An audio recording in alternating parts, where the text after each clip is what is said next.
ఆంధ్ర తెలంగాణలో తక్కువ ఫీజులతో high quality results ఇస్తున్న ఏకైక సంస్థ తిరుమల్ ఐఏఎస్ ఇన్స్టిట్యూట్. భర్త వేధింపులు ఆ ఇల్లాలకు శాపంగా మారాయి. మొగుడి కామ కోరికలు, వికృత చేష్టలు భరించలేకపోయింది.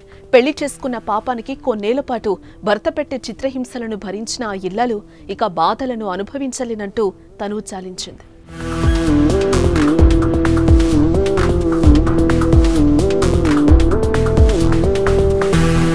కొత్తగా పెళ్లయ్యి కోటి ఆశలతో మెట్టింట అడుగుపెట్టింది ఆ ఇల్లాలు.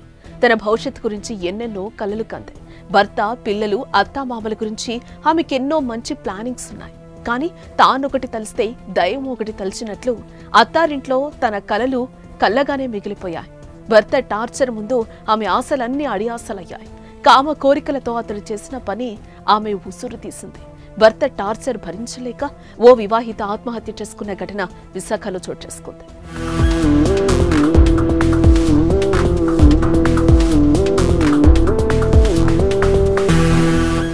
విశాఖలోని గోపాలపట్నం నందమూరి నగర్కు చెందిన నాగేంద్ర బాబుకు వసంతతో 2024లో వివాహమైంది. అయితే ఏడాది పాటు బాగానే ఉన్న తర్వాత భర్త వేధింపులు ఎక్కువయ్యాయి. అశ్లీల వీడియోలు చూపించి తీవ్రంగా టార్చర్ చేసేవాడంట నాగేంద్ర బాబు.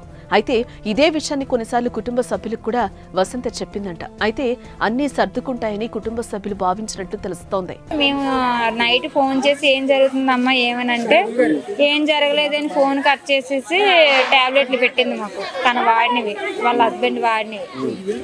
అవి పెట్టి ఇవి ఎందుకు వాడుతున్నాడో అడగండి, అప్పుడు అడిగి నన్ను ప్రశ్నించండి అన్నారు. సెక్సువల్ హెరాస్మెంట్ అండి, ఇంకేం లేదు. అయినా రోజు రోజుకు భర్త టార్చర్ ఎక్కువ కావడంతో మరునాడొచ్చి మాట్లాడతామని కుటుంబ సభ్యులు చెప్పారు.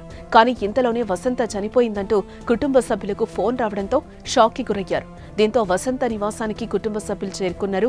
వసంతది ఆత్మహత్య కాదని, ముమ్మార్టికి హత్య అని కుటుంబ సభ్యులు నిరసన వ్యక్తం చేస్తున్నారు. పెళ్ళయి 11 నెలలు కూడా కాలేదు.